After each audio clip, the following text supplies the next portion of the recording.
Hello and welcome to episode 175 of the Clean Energy Show. I'm Brian Stockton. I'm James Whittingham. This week, Montana youth prevail in a landmark climate decision. Now that they've crushed big oil in the courts, the teens say they will return to the post at the deep fryer station. That's right, this week we salute youth in Montana for making a difference at a young age.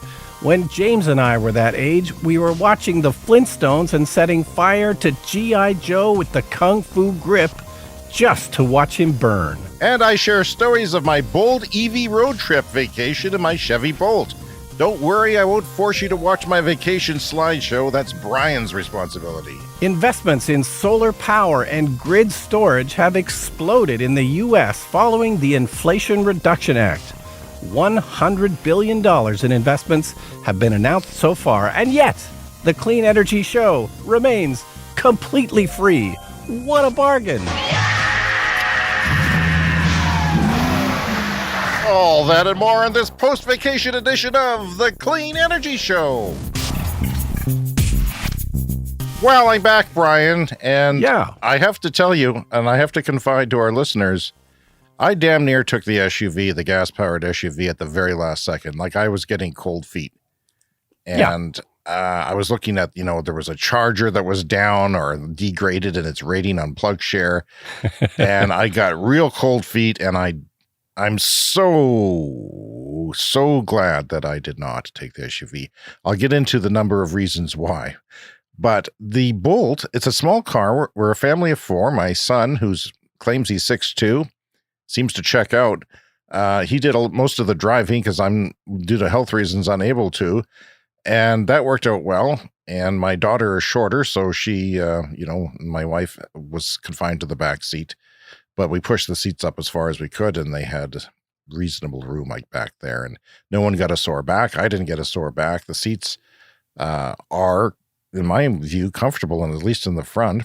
And we packed our suitcases in with Tetris skill, and it fit quite a bit. I mean, it fit as much as we needed. Yeah. Well, back in 2012, we took a family trip out to Vancouver, and it was the same, it was two gas cars. We had to make the decision, but we decided to take our Hyundai Veloster, which was a controversial decision because it's a pretty small car. But my kids were younger, they were smaller, so, they were able to sit in the back seat. And then we got sort of duffel bag type suitcases, which, could sort of mash into the trunk, everything. But, turned out to be a great decision. I absolutely loved it. It was a much better highway car. Well, my SUV is 20 years old, and it's not been kept up. I used it to tow, and it has degraded perhaps the brakes and other things. I may not have survived in that thing on the roads that we were on, because we were on twisty, windy, steep, roads that I had never been on before. This is my first actual trip to the West Coast. I had flown there for your movie premiere in Whistler, and just sort of driven through it in a big passenger van in the back seat when it was very dark and rainy, and I didn't see much at all. Virtually, for all intents and purposes, had never been there. So what a spectacular city. I'm partially mourning the fact that I didn't realize this 30 years ago, because I think I would freaking live there. It was expensive then, but it's impossibly expensive now. You and I both moved to Toronto for a while. I was there for 10 years. Well, film graduates, we always decided, you Vancouver or Toronto, which way are you going? That's right. And then you go east, you go west. People will go back and forth. And I was born in Ontario in Fort Francis and lived a couple of years there. My family was there and had a history. And I thought, I'll go to Toronto. And I'm a prairie boy who has used to the sunshine. I wouldn't be able to handle the rain.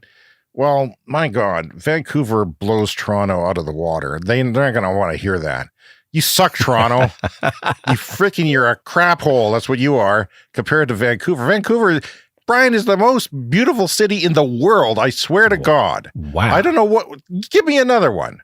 What's more beautiful? There's forests everywhere and Medicine beaches. Hat? No.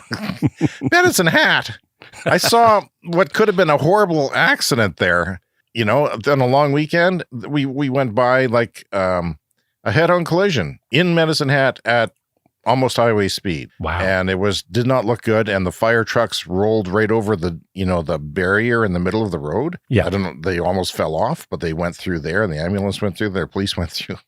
It was ugly. And I didn't want to ever go to Medicine Hat again because it was just crappy. But I still enjoyed my time in Toronto, but I did sort of realize years later, oh no, I should have gone to Vancouver. It's just more, it's just more my vibe. Western Canada. Oh just God, more my yes. vibe. I was trying to explain this to my son. Yeah. And I said, techno bro douchebags, that's kind of what Toronto is. There's a little bit of that in every Torontonian, whether they're a techno bro or not.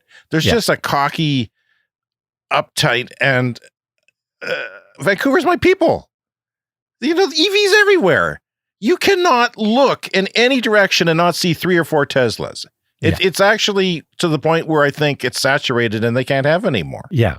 It's crazy. It's a bit ridiculous. We saw them by the dozens. Yeah. And it was almost like the state has mandated that this is what you're going to drive. It's Russia and the Lada. Everybody's driving the same car. I mean, at some point you want to drive something that's different, but the charging network is what it is, and everyone has a Tesla. They got a better discount out there, a few thousand extra dollars off compared to what we get here for just the national rebate. What a beautiful city. I mean, we went to the bad parts too by accident. So it's not perfect, but UBC, the University of British Columbia, I'd be surprised if there's a more beautiful campus of university in the world. It's amazing, yeah. And my family went down the cliff. It almost killed my wife to come back up. There's a nude beach down there, but there's a beach, and we saw a coyote right in front of us. I told it off. There was signs not to watch out for the coyote, but or coyote, as we call them in the United States. We call officially where we come from, they call them coyotes. Sometimes coyotes. Coyotes. Our first charging stop was Swift Current, about 2.5 hours away. And when we got there and plugged in, a huge weight left my body, and I lifted off the ground. I was so happy. I realized we can do this. This is the right thing to do. We're all comfortable. My wife was ecstatic. The car was a delight to drive. My daughter drove us within the province here because she has a learner's license. She can't drive anywhere else. She was, there's a world out here outside my screen. And she was all ecstatic and talking and chatty, and she drove on the way home too.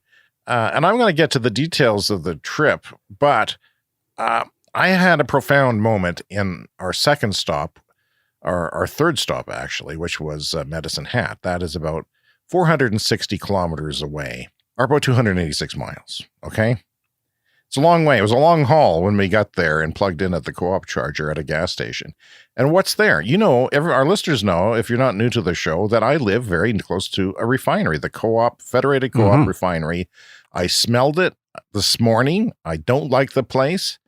And I'm within, a couple of miles at most of their operations or less. And there was a tanker truck there from that same refinery that left probably the same morning to deliver gas for other people, not EV drivers, but for everyone else. That fuel had to come from my neighborhood in a tanker truck. When you see the comparison between gas and EVs, you don't see the whole chain of what happens with gas. Just the refining of gas uses more energy than an EV does. So all this mining and transport of gas and refining, it just doesn't magically show up in your gas tank and you burn it. But a lot of comparisons that get passed around show it that way, and it's not. Yeah, but we take it as normal. We take it for granted because it's all been around for 100 years now. So it's just in the background and we don't see it. I was just so blown away by that. And I'm going to have a sort of a breakdown of all my charging stops really quick later in the show, because I know a lot of people are wondering this. And, a lot of other people that I encountered were first timers too. And we all sort of chatted about, because it is the Wild West of EV charging out there if you're not Tesla. And Tesla's, our environment, there's Tesla stops out there with like 30 chargers and 2 Teslas charging, which is good, because I'll tell you this right now, Brian, I have got a phone full of apps to find the different chargers. And I was stressed out. If they didn't work right away, I got real stressed out fast, because, the clock is ticking. I've got an impatient son who didn't want to take the EV, wants to keep going. No time for anything. And that was a constant point of stress for me. So if it didn't work the first time, if there was a problem, then I really got stressed out because I wanted to plug in and get that clock going on the charging before anything happened. Because he'll be done eating before I can figure it out. He's back from the restaurant. He's wolfed down a burger or a sub or something. I just really liked the experience of everything that I did. But having said that, with all the different charging apps and some broken some days and not broken other days on the way home, I would be charging at the Tesla chargers if that were available to me. Now, we know, and we said on the show before, that Tesla is opening their charging network to non-Teslas. Well, if that were the case today, I don't think anyone would use anything but the Tesla network. That's what I'm telling you from my experience. It wasn't terrible. I didn't have nightmare experiences. I had a couple of situations I'll talk about later where I had to change chargers. It wasn't the end of the world. But why would I bother if I know that the Tesla network is going to work? So is the Tesla network going to be up to that, since we're all going to use it and, get the full charging speed and everything else and not have to worry about it?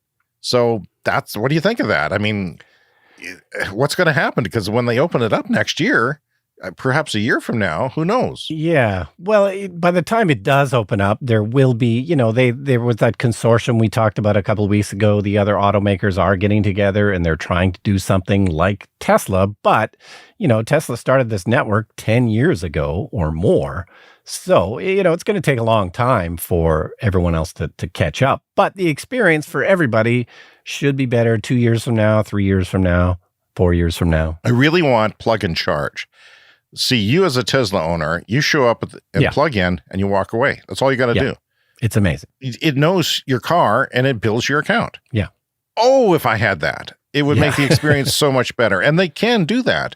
There's, who is it? EVgo in the States has about, how many chargers do they have? Thousands of chargers, the network. 3,200 DC fast charging stalls in operation are under construction in the United States. That's up from 2,400 last year. So you have partnerships with 10 automakers, including GM, which is mine, Hyundai, Subaru, Cadillac, Kia, Toyota, Chevrolet, and Nissan. All of them will be able to, if you tell it to, you can register your car on the app. And then when you plug in, it'll bill you. Beautiful idea. Can't come fast enough for me. It has to come very fast. The company announced upgraded what they call an auto charge program. Instead of plug and charge, they're calling it auto charge. So if it's compatible when you enroll, it will communicate with the charger, link to your account to begin the charging process. Because sometimes the charging progress is sitting there for like 2 minutes. And you think, is it going to fail? And sometimes it does. And then if you phone the number, which you should do, and I encourage everyone to do this, is to phone the number on the charger if it's not working.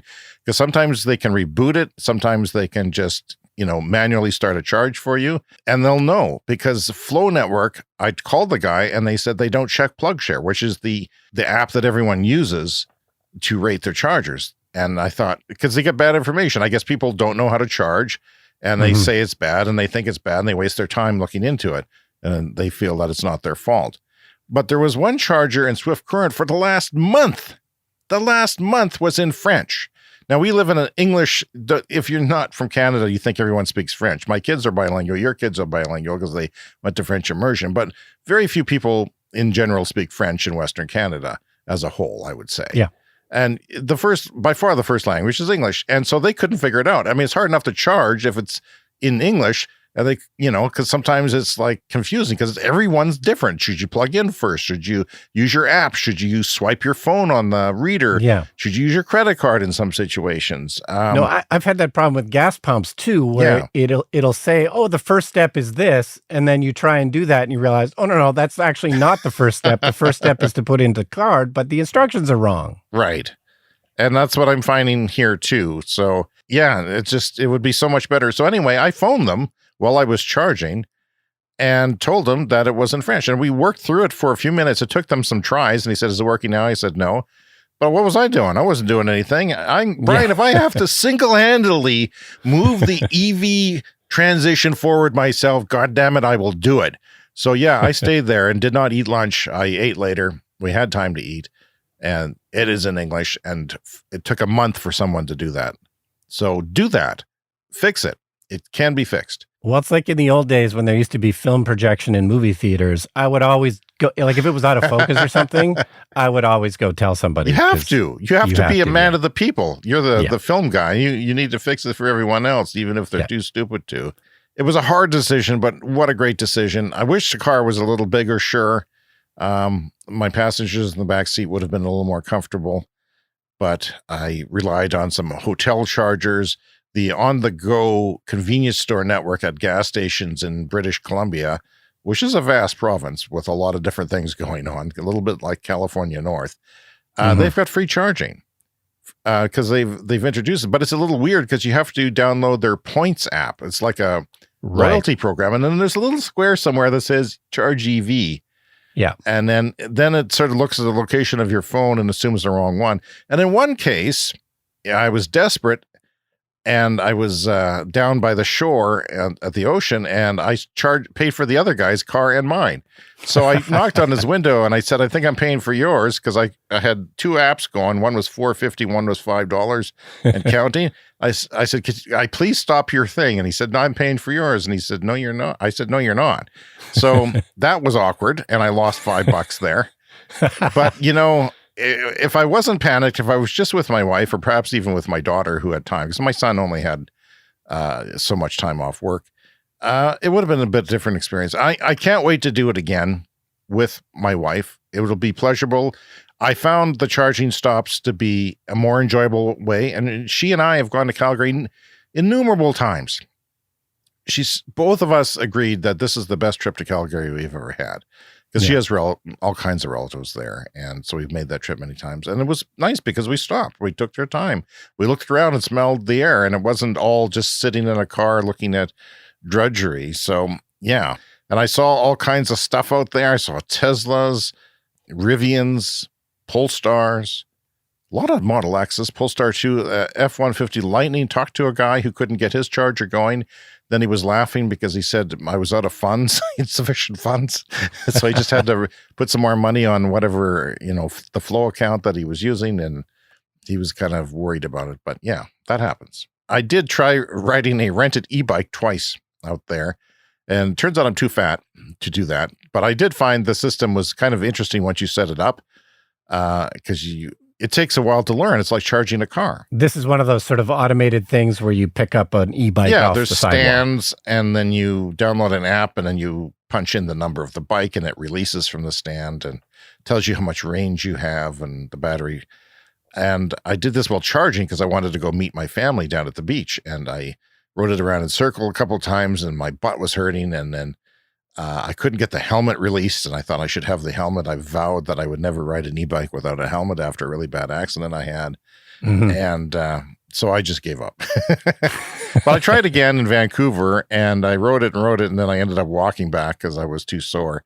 They're very heavy, and I really like my bicycle's perfect fit for me. Like I go out of my way to have the right fit, and these are more a serve everybody type of thing where you're too far forward, and it's just, but it's a great idea. And then when Kamloops, Kelowna, they actually offer a discount if you're homeless or low income. So that was really nice that they would offer that.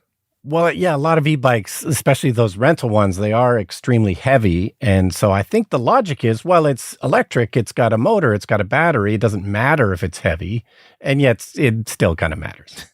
Well, I love Vancouver, but I didn't see one solar panel with my naked eye. My kids said they saw a couple, but it just doesn't make any sense there because ethically, the grid is clean. It's 95% water power, and it's, the electricity prices are coming up a bit. I think they're like 10, 11 cents now per kilowatt hour. So, but even at that rate, it really doesn't make financial sense especially with a cloudier climate. So there's maybe no big push to do that if you have so much water going on. And we saw some of the water. No, that's true. It's not really the place for solar, but hey, it doesn't matter. Somehow the air filtration in the Chevy Bolt is pretty good. I don't know what those replaceable air filters do, but I was surprised when we opened the car door and then smelled smoke, from the forest fires. But actually the air is smokier where you are here in Saskatchewan than they are on the West Coast where all the fires are. In fact, we went very close to some of the fires and saw the helicopters dropping water. Yeah, Vancouver's right on the coast, so usually they're getting the clean air from the ocean. And that's another plus. Yeah. You say you can't live there because there's going to be fires all the time. Well, they do get a nice ocean breeze, and yeah, it's quite beautiful. I want to go on just a bit more. My brother-in-law, who's semi-retired or mostly retired, says that he's working for Mercedes now. He's had every job in the world. One day a week he works for Mercedes, and people just don't like electric cars, he says. And I snapped back and said, well, that's because they're Albertans. I wasn't going to have it. The car and driver says the EQS is neither pleasing nor engaging to drive. So chances are the people who might buy that are buying a Tesla Model S, I'm guessing, or something similar. And it's Alberta. If you go across the mountain range over the ridge, it's a different world, Brian. And God, every time some jackass in a pickup truck drove by loud, they'd have Alberta plates. And they would really start to stand out as the closer you got to the ocean, the further away from Alberta you got. And I don't need this. This is where I come from. This is like where you and I live. I don't like that. People are so laid back and so normal and nice. I would equate them a little bit to Californians, but from my experience, but I don't have a whole lot of experience. I saw the twinning of the Trans Mountain Pipeline that the federal government in Canada is paying gobs of money for to appease the oil industry, and it's not appeasing anybody. They're actually drilling a tunnel through the mountain to twin it, that pipeline, like just boring a hole in the mountain for that stupid pipeline. And so much work is going on there that it's crazy. And it's depressing to see that, but it's encouraging to know that Vancouver and BC and some places in the world are not like where and people would be very surprised by that. It's a different world. There's chargers everywhere. Yeah. I charged on the street. I charged at the hotel. I charged in, everywhere that you can charge. And it's normal. And I'm frankly, based on the ridiculous number of Teslas I saw, I'm shocked that the Tesla superchargers weren't all full, but they weren't. Well, they've recently expanded them. When I did my trip to Vancouver about 3 years ago, there was a couple spots in BC where I had to wait a few minutes for a spot, but that's where they expanded them and put in new things with, like 30 chargers in some place. So, they fixed it. Well, I'll go into a bit of what it's like to charge a slow charging electric vehicle, the Chevy Bolt, later in the show. But what's new with you? Here's what's going on. I've got my solar panels back on. So the show is once again 100% solar powered. I was without them for a couple of weeks during, a lot of sunny days. So it's good to have those back on. And hopefully the roof doesn't leak anymore. Yeah, I hope so too. And aside from that, I've just been watching television, so it's time for Brian's TV Corner. James's TV Corner, like Brian's TV Corner, but better. Oh, we don't have an intro for Brian. I'm sorry. No, that's fine, but it's not a very frequent feature. No. We should get a theme song. Anyway, I was watching this show called Good Omens, which is on Amazon Prime. Are you aware of this? No. It's written by Neil Gaiman and Terry Pratchett. It's based on a novel that they did. This is season 2 of Good Omens. We watched season 1 when it came out a couple of years ago, and it was all right. So now watching season 2, it's not very good. Don't waste your time. But okay, it's a British show. It's made in England, and it's made, it seems, largely on a soundstage, and they've built an enormous set of a city street. Like there's a sort of an old London street with a bookshop, and this is kind of the main setting for the show. There's a bookshop and a cafe, and so they're often inside the bookshop, and then they're outside on the street, but it's not really the street, it's a soundstage, and presumably there's green screens at the end to extend it or whatever. But the reason I mention it is like, oh, they're standing on the street talking, there's a scene on the street, and I'm like, oh, there's a Tesla behind them. It's, oh, that's interesting. And oh, there's a Nissan Leaf behind them. Oh, that's interesting. Oh, there's a Chevy Bolt. That's interesting. And I realized every single car they had driving through the background of these shots is electric. And why, you ask? It's probably because it's at a soundstage. It's in a soundstage. Which reminds me, as a man who just spent some time in parkades with his hotel parkades. Yeah. There's jackasses warming up their diesel vehicles. I almost choked to death on those people because it was not well ventilated. Those hotel parkades are not well ventilated. And yeah, it's a horrible thing that we're breathing. Yeah. So I don't know. I just thought that was super interesting. The show's not that good, unfortunately. But if you were to watch it, have a look for the electric. That's kind of cheating, though. Like they're thinking no one's going to notice because it's just easier to have electric vehicles indoors. Ultimately, it was distracting, but I was probably easily distracted because, like I say, I don't know. It's not that good. If you're looking for a good Neil Gaiman TV show, American Gods, I think, is the one to watch. Yeah, Good Omens on Amazon Prime. Watch it for the electric cars in the background. Let me just also point out that in Vancouver, one thing I didn't see, the Chevy Bolt. Oh, yeah. Saw a handful of them. Yeah. A handful. And I think the reason is because they have that extra rebate of I think it was 8,000, it's maybe 5,000 something now. Yeah. On top of the federal. So if you get to that point, why not buy a Tesla? And I saw quite a few Mustang Mach-E's, so you probably did too. Yeah, I did. But honestly, I expected it because the Bolt came to Vancouver before it came here, years before it came here. So I expected to see some and did not. All right. So we have a story here from Electrek. And this is about just the explosion in investments in clean energy. And this is the kind of thing we talk about on the show a lot. We tend to mention the electric vehicles more than anything.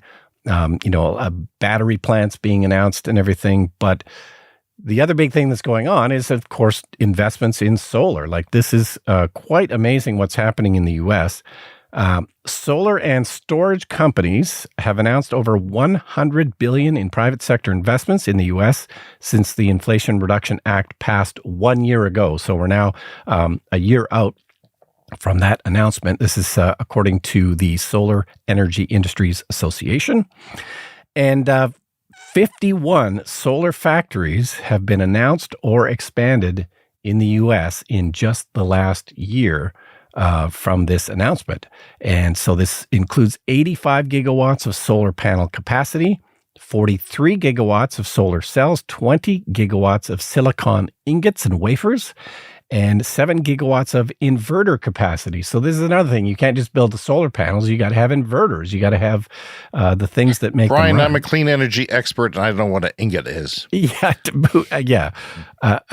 neither do I. But anyway. Write us, cleanenergyshow@gmail.com. Yeah, so it says here that the solar factories announced in the last year are going to employ more than 20,000 people to run them. So by 2026, the U.S. will have 17 times its current manufacturing capacity across modules, cells, wafers, ingots, and inverters. 17 times what it is now. So we often talk about how solar is taking off and, oh man, there's so much solar being installed.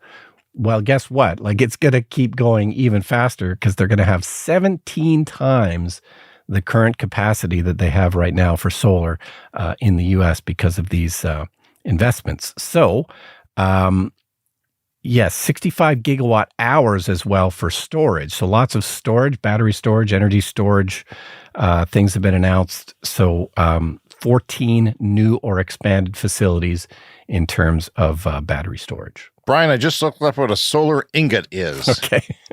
And it is the raw material for the production of solar panels. Oh. So it is basically, if you are a supplier for solar panels, you would make this raw material in rods or something that would be and you would have the ingots coming in one side of the factory and solar panels coming out the other. I have a little bit of a worry because I saw a news story on a credible news site, one of the major ones, about the Republicans plotting to get rid of everything that Joe Biden has done with clean energy for cultural reasons. Now imagine this was the internet revolution in the late 90s, and they said, well, we come in, we're getting rid of everything that has to do with computers. Yeah.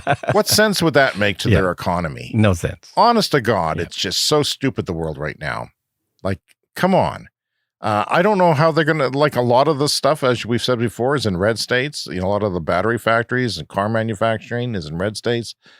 How do you just say, sorry, we're not going to support that? I saw the Wall Street Journal is really, they'll, every chance they get, they'll attack Biden's clean energy as it's not working. And it is working. And it is if they weren't, boy, would they be behind. And if Canada wasn't doing what we're doing, we would be way behind the rest of the world. And it's good. Just imagine if we just rejected computers, and the rest of the world went ahead with computers with that tech. Yeah. We'd be screwed. No, it's good business. Clean energy is good business, and you're just going to be behind if you kill it. Let's move on to some more good news. Some good news that made me scream with glee. A judge in Montana has ruled that young people have a constitutional right to a clean environment. The lawsuit was filed by 16 plaintiffs ranging in age from 5 to 22 who argued the state's lawmakers weren't doing enough to combat climate change. It's the first youth-led climate case to reach trial in the U.S. and sets a powerful precedent for similar cases to come. Woo! I say yes. That's amazing. I want to meet the 5-year-old plaintiff in this case. Yeah, I want to say he's busy playing with his truck, but yes, he's got a kindergarten to register for. But well done, Montana youth. Well done, and the lawyers who represented them. A lot of people said this wasn't going to happen, and of course, the Montana government is dismissing this as a publicity stunt. Well, the judge didn't think so, jackasses. This is a real thing. And it's line 2 in the Constitution. We had it on the show before. They have a right to a clean and unpolluted world. It's right there. Well, and of course, like, most politicians, especially in the U.S., they're in their 70s, they're in their 80s. Like, none of this is going to matter to them. I myself am probably going to drop off the earth. Yeah. I just, when I got back, I did a stress test at the hospital with a cell cardiologist. He upgraded my percent of having a heart attack to 18% from 21. Ran the numbers through the system. I passed the stress test. Everything's fine. He put me on Ozempic, or what's it called? Ozempic? Very expensive. $260 a month, which is like a quarter of what you pay in the States. I'm sorry, and no, I can't get you any. I poked myself with a needle last night so I could be nauseous for the next month. Okay, so it's actually an injection thing. It's a little bit of I didn't even feel it, but it is a tiny, tiny prick, and lots of money. And I don't think my thing's going to pay for it because I'm not diabetic. My friend Jack says you got to try harder to be more diabetic. Because I'm going to get it for free because he gets this for free. But I tried, Jack. I tried. This is the first youth-led climate lawsuit to have this level of success in the United States, possibly setting a precedent for others around the world, says Electric.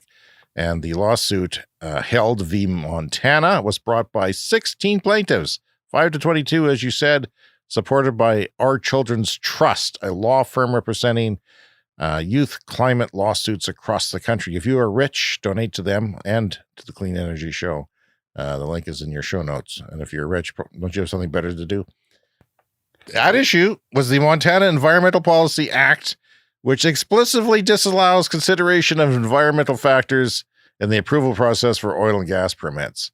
Yeah, and they just passed that. Yeah, to say that the environment can't factor. We've seen this kind of thing before from conservative governments where they think that they can legislate this away, that to fight back against clean energy, which is a dumb thing to do to begin with. It's like, oh, well, let's just pass a law saying that environmental protections don't matter. And the judge disagreed. And this is huge because there's other lawsuits going on, and this could continue to go on. There's one where we live. It's not brought by kids. It's brought by grown-ups. Some of them listen to the show. Good luck, guys, because our government is saying we're going to do our own way. We're going to keep our fossil fuel electricity generation going until it is dead because it will raise electricity prices. Well, studies have shown that at least 20%, 18% cheaper once you go green. And that's probably way underrated. Yeah. It's probably way underestimated. Well, this brings us into our next story here, which is, I guess, the sad story of the week. And I don't even like to do sad stories, depressing stories, but since this is happening in our backyard, I thought we should talk about it. And to be clear, this is just, it's a minor setback. It's a temporary setback. Clean energy will win because it's better and it's cheaper. And these kinds of things that are happening from conservative governments are just a temporary slowdown. It's not going to stop anything. But next door in Alberta, they've said that they're just not going to comply with the federal regulations that are trying to get to a net zero grid by 2035 in Canada. And the encouraging thing about this is that, we've talked about this before. Canada's power grid is already 84% clean. So all we have to do is clean up that remaining 16%. But unfortunately, most of that is coming from Alberta and Saskatchewan, and the governments here want to put their heads in the sand and pretend that none of this is real and none of this matters. So not only have they said we're not going to comply with these 2035 regulations, but they recently announced that they're going to put a 6-month halt on all new clean energy projects in Alberta. Because of Facebook. I'm blaming this on Facebook and stupid memes. And the premier of Alberta is a conspiracy theorist. Yeah. And by the way, I had one at my front door, which I caught on camera, and dropping off some, hate literature, essentially. I won't get into it, but he sure looked like you would be that guy. But anyways, I don't want to dwell on this too much longer, but, it's these things that they're complaining about. They're sort of saying that, okay, we're not going to meet these regulations because it's going to be too expensive. But as we've just discussed, it's, switching to clean energy is cheaper. So imagine the power grid 10 years from now, 15 years from now, when everyone has switched to electric vehicles, there's going to be massive demand on the grid. Well, imagine you're still trying to get that power out of natural gas, out of coal. It's just going to cost an insane fortune. So, this is... Now, having said that, Alberta's going to burn their last lump of coal this year, whereas we want to burn it until the coal plant falls apart. Yeah, so at least Alberta's getting rid of their coal. Yeah, and... if you want to be a province that is the oil producer for the world and say that you've got a clean record, well, don't do shit like this. This is ridiculous. This is absolute crap. And it's just conspiracy crap that has just gotten into politics now. And it's playing to the base. It's playing to the hatred of Trudeau because he's from the other side of the... playing to the oil industry, which funds the politicians in Saskatchewan and Alberta. And just as a way to bring this all around, because, being anti-climate was never a conservative thing to begin with. No. Somebody posted this on Twitter the other day, and there's a link to a New York Times article from 1989 when Margaret Thatcher, noted conservative, heavily conservative Margaret Thatcher, was theoretically as conservative as they come. As conservative as they come, dictator. Was warning that global warming could cause devastating floods and food shortages in wide areas, said Margaret Thatcher, and called on the United Nations to complete by 1992 a treaty that would require action towards stabilizing the world's climate. Margaret Thatcher said this in 1989. Being anti-climate is not a conservative thing. It's just a political football. Back then, science was science. It was embraced by both sides. I mean, it was a fact. Now, people don't like science. They want to belittle it. It's just insane what's going on in the world. I can't stand what's going on. Noted conservative Margaret Thatcher was right. Well, Brian, it's time to recap my charging experience. I hope not to be too long with this. It's better than the slideshow, so I'll continue on. I just wanted to give people an idea because some people with EVs, particularly a lot of people want to buy a Chevy Bolt. Yeah. I know because I've talked to them on the road. Still one of the cheapest EVs you can get. And and that's compelling. Like it's a much loved car and well reviewed, and people are giving it more respect now in its later days, saying that it has a lot of pluses, but the charging speed is slow. It charges at a peak rate of I've saw it go up to 53 once, but for the most part, it was in the high 40s.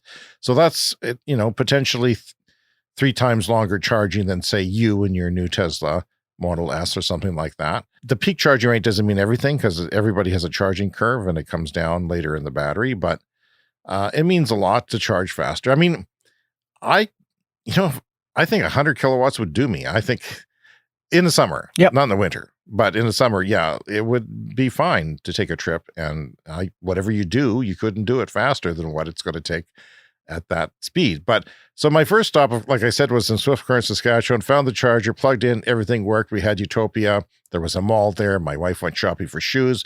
We ended up staying too long because the car was done. So yeah. And then there's a weird stop that's not on that is on PlugShare, but it's not on a Better Route Planner, which we use. The software that we use is a Better Route Planner and PlugShare, the two apps that are a must for non-Tesla drivers. The PlugShare tells you where your charging is and what the state of it is, like, and they'll rate it. We've seen things that were rated 10 that went down because they broke. They weren't working for people, so immediately, and then they fix it and it goes back. So yeah, there's this place in Irvine, Alberta. I put a picture here.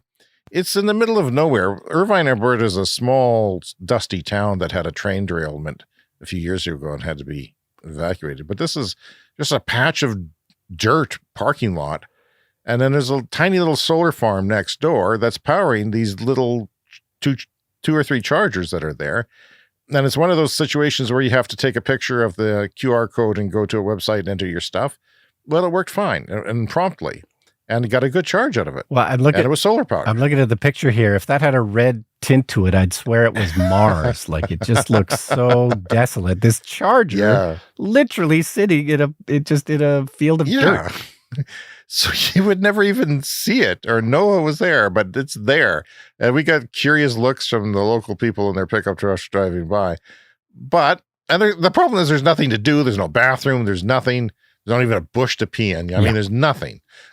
But it's there, and it helped our range anxiety. We put a little boost in, tried it out. It was amusing. 20 minutes later, we moved on and had, extra charge the next stop, which was Medicine Hat, where I saw the tanker truck. And everyone went off to A&W and had lunch, and places like that were right nearby within, a 1 minute walk or 2 minute walk. And then we charged in Brooks, which was a one charger at a gas station by a hotel, which is kind of just off the highway. And it's the same place we ran out of gas in the Prius because we had a headwind. We trucked in there with 1 kilometer of range left on an EV mode at a very slow rate. Same place. Well, they've got a charger. And we charged there, went to the gas station and went to the bathroom, looked around. And the next place was a First Nation that was about 4 minutes off the highway. And the charger was full. So we had to go on to the next town, which was Strathmore. And that was a bit dicey, because we were in a hurry and my son was driving. We had supper. The relatives were already waiting for us. We weren't late, but they were, convening early, and we wanted to see everyone, and my kids especially. So they only had one charger, but we got there and we got to dinner with relatives. And then I left after an hour and went and charged the EV about 7 minutes away in an empty mall parking lot because it was nighttime, and had a fast charger 7 minutes away. And I just charged up there for making the hotel, which was north of the city in Airdrie, Alberta, which is a little bit north of the city where the hotels were cheaper. And there I had an EV charger at the hotel sitting there right in the front parking lot. You use an app and you turn it on, and it was about $30 because I didn't want to get up in the middle of the night to unplug it, but they charged you when it was, even after it was charged. So some of these chargers were actually really fast, like 9 kilowatts. You can get a pretty fast charge, and as time goes by, pretty quickly. But, some of them were 3 in parking lots too. I've never had to pay for one at a hotel, but I guess Brian, I dropped a lot of money on hotel charging. I don't know why. Maybe because you're getting expensive hotels with free chargers, or I guess I'm getting cheap hotels. I should rephrase that. Sometimes you have to pay for parking, and the parking includes the charger. Yeah. And sometimes that's the case. Yeah. So, yeah, I didn't get up in the middle of the night, but I was so pleased to have a full charge in the morning that, you don't have to worry about that. So I paid the $30 and, that's like a quarter of a tank in the SUV. I wasn't crying over spilt milk. Yeah. Then we got to Canmore, which is west of Calgary, just as the mountains start. We went to a public parking lot there and fast charged. It was just behind the touristy spot of town where all the shops are. So we found bathrooms, had snacks, and shopped in the area, and everybody had a great time and came back, and it was done before you knew it. Then we stopped on a mountain pass, which is Glacier National Park. This is not to be confused with Glacier National Park in Montana, which is one of the most beautiful national parks in the world. Okay. This is just sort of, there's nothing really in Glacier National Park in Canada. other than a glacier. There's really nothing. It's all wilderness. There's no. Pretty soon there won't be a glacier either. No, that's true. That's not even funny, but it is a good joke. So there's like, an information center and a big parking lot, and lots of people stopping for bathroom breaks and whatnot. But you could go on a hike, but you had to have 4 people because there was bears, or you'd be fined $150. Oh, my family left without me, went on a hike and didn't get charged. But yeah, got a free charge there. Cool place. I mean, you're in nature. It's just a serene, magical place. Why wouldn't you stop? We probably would have stopped anyway. So why not get a charge while you're doing? My point is, I always tried to charge while we're doing something else so that it didn't add anything to the trip. And for the most part, I was successful at that. We didn't really, say, okay, now we got to go charge for an hour and sit in the car and stare at each other. That didn't happen. Then we got to Kelowna, which is the really fast-growing city in the interior of BC that half of our friends moved to work in the film industry. Yeah, it's true, yeah. They had the Triple O on the run station, so I had my second free charge there, and it was great. Not only did I charge for free on these stations, which is a limited time offer for a year or whatever, they had a sign there that said 20% off at the restaurant if you show that you're charging. So I thought, okay, it's a gas station restaurant, but okay. Well, it was Triple O's, which is a big deal in BC, and one of the best burgers I've ever had. Wow. Our friend Jay says it's in his top 3, and he's a foodie. So it was expensive, but I mean, 20% off, can't go wrong with that. Nice. Just for proving that you're charging for free. It just seemed absurd, prove that you're charging for free and we'll give you 20% off in our restaurant. So yeah, we saved $10 on a meal or whatever. Then the next morning, Kelowna is a cool city. We had some time. We explored the city a bit, and the family went down to the beachfront in town, and I went to a fast charger a couple blocks away. There, I tried to rent a bike to go see the family again, but I gave up on it. So yeah, I was just charging there where the family did their things. I'm not that agile to go on long walks, so it didn't really matter. Long, busy weekend in Merritt, Alberta. Merritt, BC, where we actually, it was very crowded and hell. It was just hell. Like the Tesla chargers are full. The restaurant lineups are full. The drive-thrus were full. We couldn't find lunch, and we just said, screw it. Couldn't get a charger. We left. And because we had enough to get to the next town, which was Hope. But we had to do the Coquihalla, the famous Coquihalla Highway, which has steep grades, but most of our grades were downhill. So we actually ended up with more range at the end of it, I think, than at the beginning. And the Coquihalla... That's one of the amazing things, Brian, is that I had 500 kilometers of range in our car that has 417 kilometers of range EPA, and it's supposed to be less than the highway because that's the way electric cars work. Well, in the mountains, when you're going slow and regenerating sometimes, my range went up to 500 kilometers. Sometimes it was 450, but wow. When we did our 2012 trip to Vancouver in a gas car, I found kind of the same thing. Like the fuel economy on the car was fantastic. It was way better than normal. Yes, and that is especially true in an EV.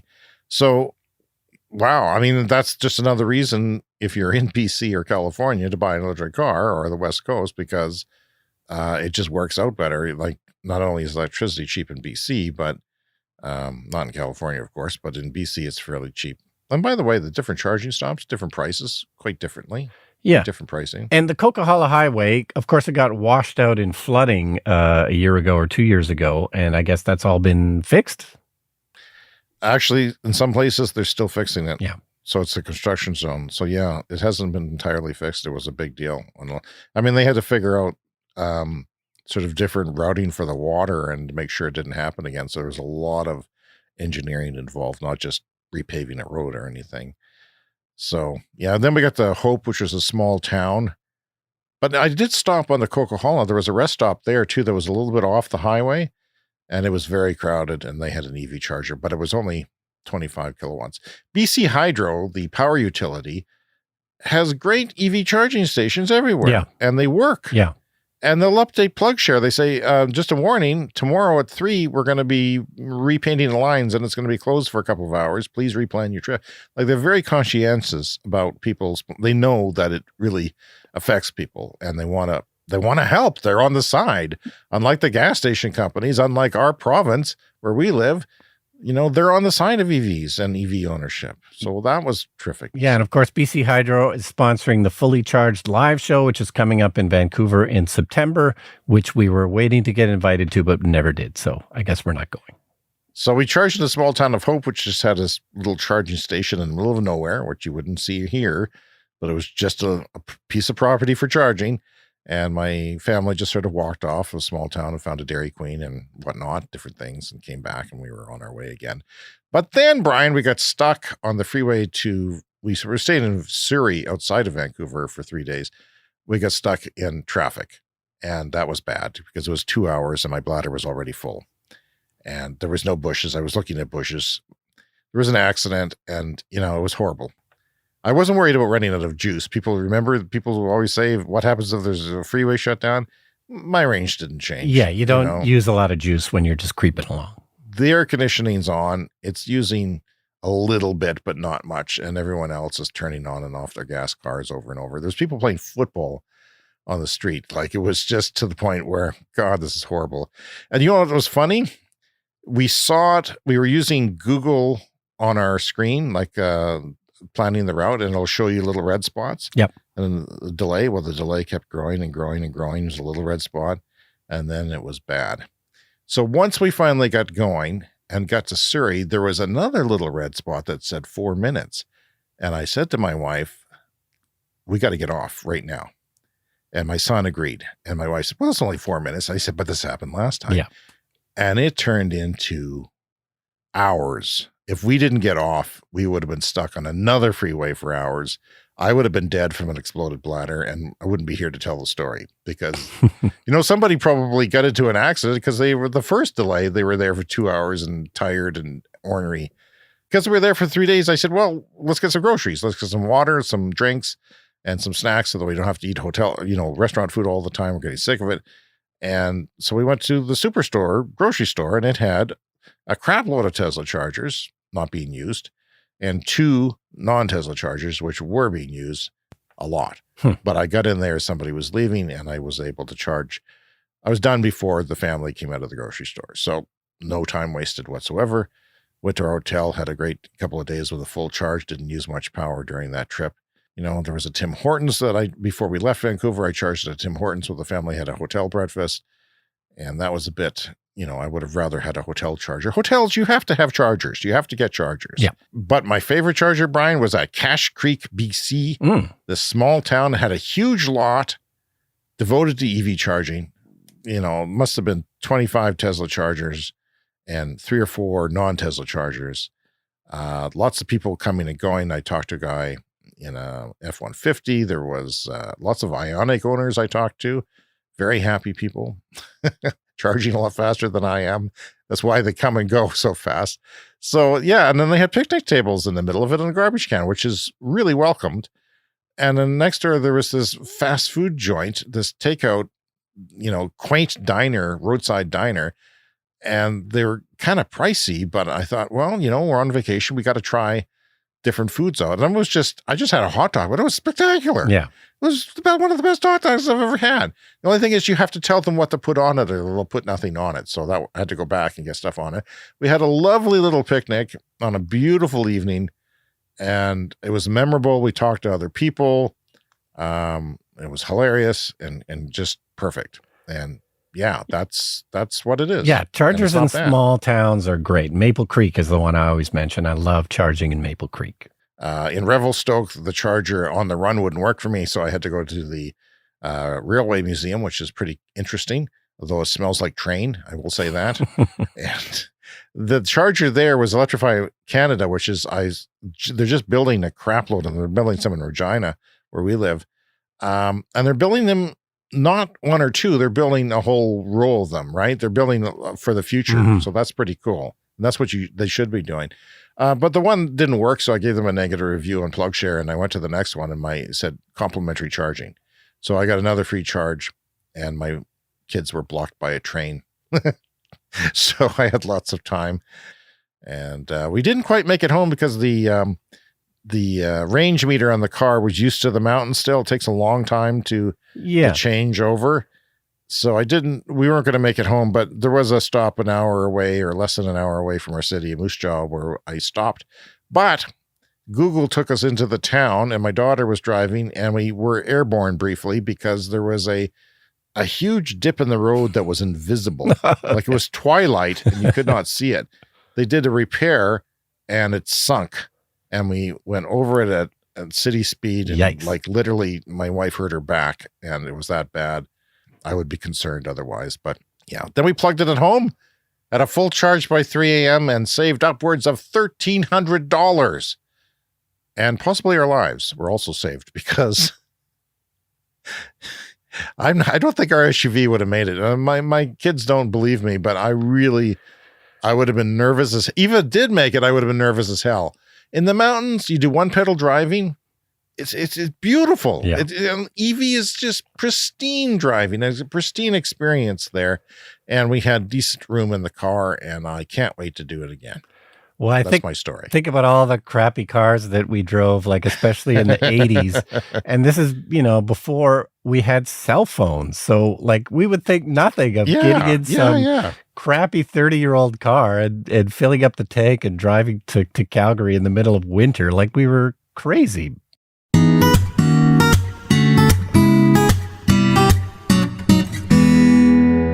I didn't want the show to finish without mentioning what's going on in Hawaii and the terrible wildfires, which I'm sure everybody has heard about. And these are, of course, exacerbated by climate change.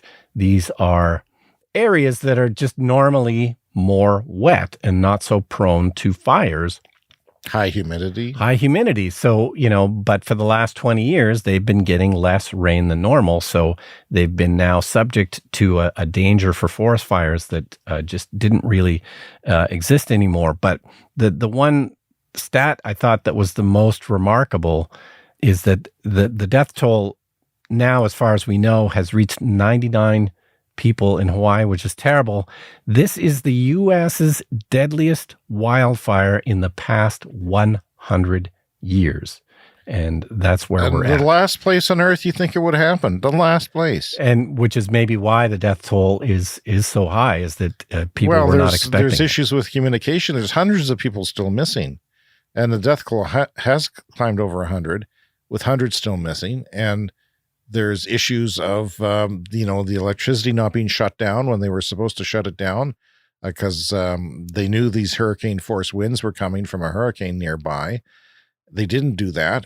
And the fire started just outside of town. It wasn't far out of town. And wow, I mean, having been there, I just can't imagine a forest fire a wildfire in Hawaii. Yeah. And then one that takes out of town that quickly. It's just horrible. Sad news, but so I don't know. Our thoughts go out to people in Hawaii, and that's about all we can do. It is time for the lightning round. The lightning round is a fast-paced look at the latest headlines in climate, clean energy, and transportation. Short one for you this week. Expected Chevy Bolt EV production to end on November 17, 2023. Well, new information suggests from GM Authority that they will continue building the electric car at least a few weeks longer into December. I imagine they got a lot of orders and they might want to fill a few of those. Well, the California Public Utilities Commission just approved, this is big news, just approved GM's Cruise auto driving taxi company for fared operation 24/7 across all of San Francisco. This is a huge milestone for the EV or the AV industry. I knew I was going to say EV when I wrote that, the automated vehicle industry. So that's big news that, it's really progressing. It's not lightning fast, but it is moving forward. Yeah. And people are going to become more accustomed to that out there. And hopefully it works out and will be safer for everyone in the long run. Tesla's rolling out a new base model S and X for $10,000 less with the same battery, reportedly, that is going to be software locked. Yeah, they've done this before where they can sell a car for a lower price by just software limiting the battery. And then presumably in the future, they'll be able to offer you an upgrade. Hey, you want to pay a couple $1,000?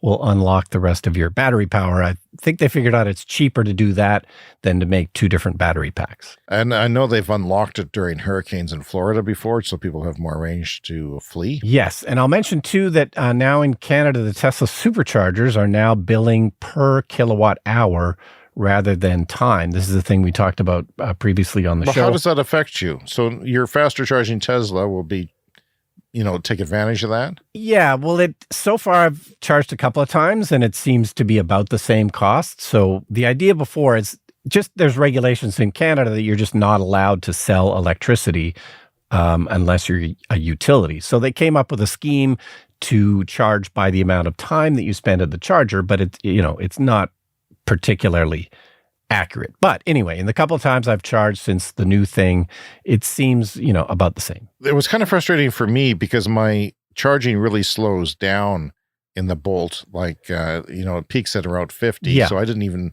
look for faster chargers than 50 most of the time. Yeah. And then if you're charging at 36, time goes by. No, but it was $21 an hour usually. And there was a couple times charging under the old system where, we're having a coffee somewhere and the battery's at 98%. And I'm like, oh, I really want to get back and unhook it because the battery charges really slowly when you get to 98, 99%. So in that last couple percent, you end up paying a lot when you're paying Absolutely. by the amount of time. And by the way, I did have one or two free hotel chargers, and one of them was like the fastest one. Was remarkable. It was faster than I charge at home. It was my Bolt actually charges 11.5 kilowatts, so on AC. That's good. Rarely can you take advantage of that though, and that's hopefully though there'll be level 2 chargers out there to do that. Brian, one advantage of this unlocked battery or this locked range is that you can charge to 100% and never worry about it, right? That's right, because there's a partition in the battery because, it's better generally if you don't charge to 100% every day because it helps the battery last longer. So if there's, and they have already buffer. I think every electric car has buffer where you're really only using 95% of the battery. That's why electric cars last longer than your laptop. Yeah. There's reasons for that. That's one of them. But in this case, it's like you're really only using 75% of the battery, so you don't have to worry about that buffer at all. So that's kind of cool. I mean, you can charge and leave it at 100% and not worry about it.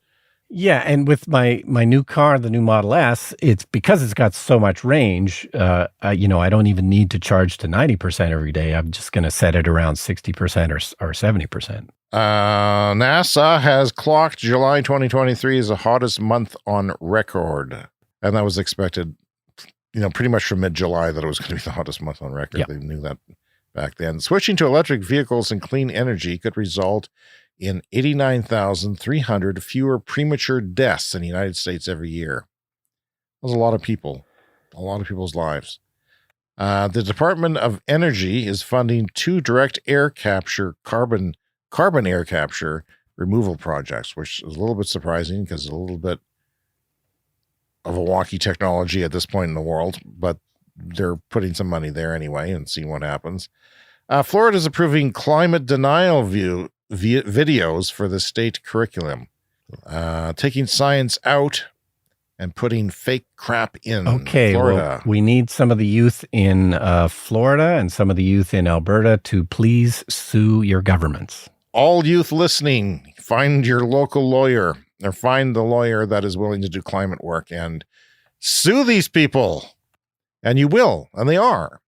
Proterra is filing for Chapter 11 bankruptcy. We've been talking about Proterra, the electric bus maker for a long we time. have mentioned them a couple times. 2-3 years ago, they were a very, very promising startup doing electric buses and such. And it's very sad to see that they're filing for protection, but they're going to continue. They've only sold about 1,300 buses, but cities in Canada are buying them, and I would imagine and they'll sell a lot more. Perhaps they can restructure and keep going. Solar is expected to grow by 50% globally this year. It's on fire. We've said that almost every week. And finally this week, a reminder that youth in Hawaii, speaking of youth, had their lawsuit against the Hawaii Department of Transportation accepted, and it is going to trial next spring. That is not late-breaking news. I just wanted to remind people that there's other trials. Once you get accepted to go to trial, that's a big step. and people thought that was a really big step in Montana, and suddenly we have a victory there. So that's fantastic. That is our show for this week. We've run long, but there's always so much to say when we take a week off, which is rare. Please take the time to contact us by email is the best way, cleanenergyshow@gmail.com, all one word. And there's countless other ways on social media where we can find us as Clean Energy Pod as our handle. We have a YouTube channel for special features and a video show that will be returning this week. And check out the store so you can get my hat. I wear my hat, Brian, to all the chargers to promote the show. Nice. So I expect our listenership to double this week. Hello to all the people who came across me at Chargers and are now listening to the show. If you're new to the show, we ask that you subscribe on your favorite podcast app so that the episodes are delivered to you every week. And I'll see you next week for some more Clean Energy Show. See you next week.